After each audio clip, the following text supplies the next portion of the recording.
Hello YouTubies, I'm Grant, this is The Garage, this is Granty's Garage, and in this video we're going to attempt to DIY restore these lights. Despite what I might be about to say, what I'm actually going to do is one by machine, one by hand. We'll see what results we get. There's a number of reasons that you might do this, the most common being that, say, your headlights, the clear ones, have faded, hazed, yellowed, and ultimately what you need to do is take the very top layer of that plastic off, clean it, polish it, and reseal it. YouTube videos make this look very, very easy. So in this video, I'm going to take these lights. They unfortunately have suffered from a very, very, very thick layer of very hard tint spray on them, first of all. And we are going to try different techniques and see what kind of result you can actually get with a DIY. And we're going to try some experiments. Potentially don't mind ruining these. These are not worth anything to me in this state anyway. I've tried everything else, like chemically, polishing wise, to get these off. I think it needs this smoke tint off. I think it needs to be, or it is time that we go harder. And so I'm thinking sand it off. So first thing I'm going to do is maybe going to be terrible, but I need to see if it works and then share that with you to see if you can get away with it. What you really want to do is start coarse and you move up to a finer grade of sandpaper. Because first thing we've got to do is get rid of what we don't want on there anymore. The haze, the clouding, or indeed this tint spray and the poor layer that's underneath. Now you're supposed to, and a lot of people say, do it by hand and you go all in one direction. Ain't nobody got time for that. So I'm going to give this a go with a machine sander and we'll see what happens. And I'm doing this so you don't have to. Trying to get through this little bit quickly because I want to go and make use of what's left of the daylight today. I'm going to be, I want to say brave because it's going to go on a machine polisher. I'm going to start with the 400, concentrate mainly on the black bit and then give it a smooth out, move up to 800, see how we're getting on, and then eventually we'll be moving into the thousands. So in here I think I've got up to 8,000 possibly. So we'll do that. What we were aiming for, take this off, keep the finish uniform, keep removing the deep scratches from the previous stage up until the point it's smooth. It will look cloudy if I do this right up to that point, and then we'll move on to the next stage. So let's go give it a try.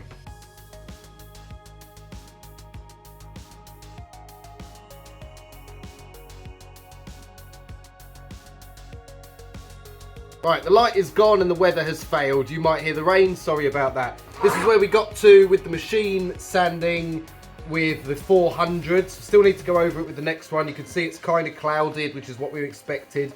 And the shape of it maybe doesn't lend to using a flat-based polisher. I'm using an orbital polisher with a sandpaper disc on it. And this is where that's at. What we're going to do for science, as I might have mentioned already, or was about to mention, we're going to do this one by hand and we're going to see the results we get. So, I'm going to sit here and sand this, maybe film a little bit of it, but it's going to be pretty boring. We're going to use the same grit sandpapers and just do it by hand, see what happens.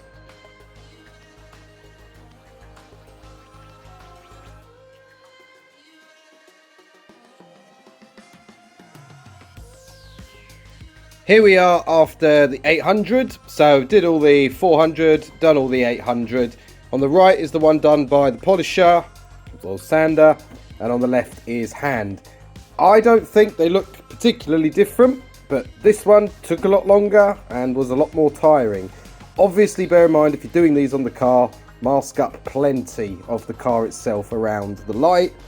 I fortunately am not. I think I've done a pretty good job. They all feel pretty even. The streaks on them are actually largely the dust. But now I need to move on to the higher grits. So I'm going to go ahead and do them. I'm not going to bother filming it because you know what it looks like and it's not fun to watch. And we'll see how they come out. I'm going to do this one first, the hand one, and then probably do this one tomorrow when I've got some daylight outside because the electric one makes a lot of mess. Had to wait for the next day, as in today, for a bit more daylight, but this is them after 3,000 grit. This is the hand done one, this is the machine done one. Again, at the moment, I can't tell a difference, and what I will confess, because I want this video to be useful for people who are thinking about giving this a go, is whilst it was quicker to do the majority of this one, actually getting in the sander to go and do the edges took a lot of time and I want to say precision, but I don't know if anyone's ever seen any of my other videos. Arguably, nothing I do is precision. So, yeah, so far so good, can't tell. Now, I could either now go to the next stage, which is putting a top coat on this, which would be lacquer, and we'll talk about that in a second, or I could go for a finer sandpaper, so maybe a 5000 or something, if I want to get the ultimate best results.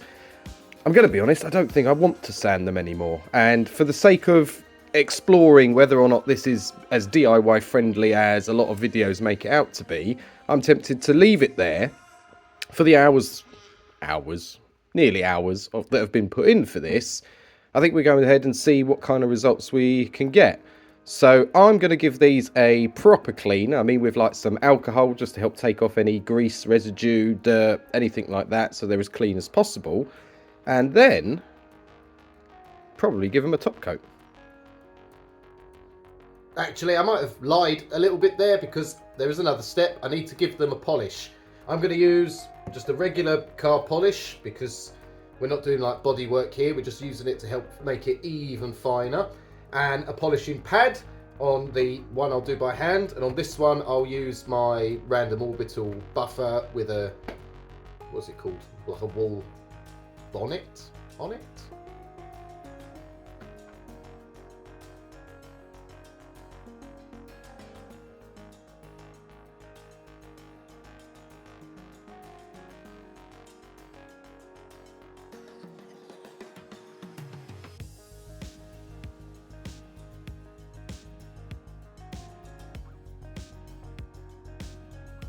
You can see the lights behind me. The clear coat is drying. They look pretty good, partly because they look wet. So this isn't a final indication of how they will turn out. Now, that will be evident probably in the next, well, probably tomorrow, next day or two. I'll put the heater back on when I've finished filming and let them try and cook a bit just to help bake it through. You've got a couple of choices when it comes to what you put over the top with the clear coat. I've used a 1K clear coat, which means it's just a one mixture. It's not the best, it's not the worst. It's easy to work with, less fumes from it, although you should still wear a respirator. And the drawback being it's not got as much UV protection. Therefore, if I was dealing with like hazed lights, I might need to be reapplying that in 18 months or so just to keep it topped up. If you use 2K, you get a lot longer a life of that, and you won't have to redo it nearly as soon. So let's see how these turn out. Here we are, a couple of days later. Had the heater on them when and as I can, and when I've been in here doing other stuff. And actually, what you see, what look like imperfections on it, are actually weird shadows. So don't think that's like scuff marks.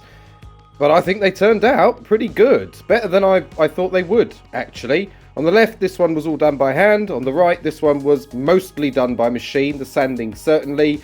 The polishing, I actually did by hand in the end, because, well, I went to do it with the buffer and realised it's just going to throw it everywhere and throw the thing around. So maybe on the car, it would have worked. I don't think the polishing is what's got them to this stage necessarily. It's one step in a process, which a lot of these things are.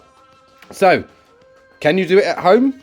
You definitely can. Actually, look, the results I'm very impressed with. I'm now quite inclined to go and do every single headlight on every single car that I've got. And should you? I mean, yeah, for the results. I mean, in essence, this cost me nothing, because I already had sandpaper, I already had some clear coat. I would probably recommend you get the 2K clear coat, because it will last longer, it's a better finish, it's more UV resistant. Maybe it's harder to work with in that, need to be well ventilated, wearing a respirator. You have a certain amount of time to use the cans because it's two elements mixed. But ultimately, I'm very, very happy with it. These look new, they look way better than they did. If they had been headlights, we would have removed the oxidized or UV damaged layer, whatever it is on the top that makes them yellow, and they would be nearly as good as new. So, can you do it? Yeah. Should you do it? Yeah, probably. This isn't like a particularly skillful thing.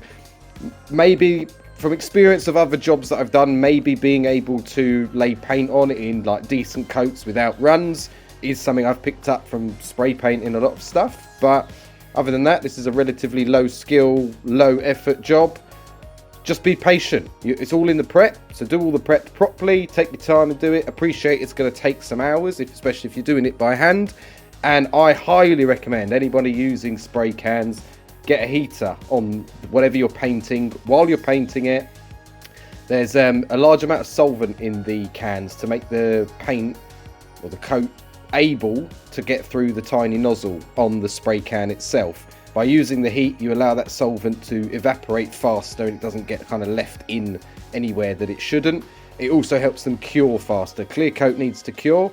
Often it could be a couple of weeks before it's fully cured. They're dry to the touch, but if I press them hard enough, I probably will leave a fingerprint in them, which is fine for these because actually I can pick them up from around. But if I wasn't able to, I would have them somewhere. I could not move them at all, or wouldn't need to move them until they were properly dry. Obviously, if they're on the car, you can leave them on the car. So, yeah, I don't know if that video is helpful. I don't know if it was interesting, but this was an experiment. I've seen it done loads of times. It's always been made to look quite easy, and I will testify it's pretty easy. It was absolutely fine. So, if you enjoyed that video, feel free to give us a thumbs up. Leave a comment if you think that these, or what you think these look like, whether you think it was worth me doing them or not in terms of the result I got. Ultimately, for like what these are worth, it probably wasn't worth doing. Maybe I should have just put them in the bin. But if you've watched any of my other videos, you know what I'm like for keeping stuff I might use again. Yeah. Cheers for watching. If perhaps you've not watched any of the videos on the channel before, this is a bit of a flavour of what the channel's about. It's all about DIY, reusing things, repurposing things whereas we can. Whether that be for maintaining a nice weekend car, whether that for being a crazy cheap budget show car attempted build. Arguable from some of the comments that we've had about it. So consider subscribing to the channel if you like this sort of content. There's going to be plenty more to come. Thanks for watching.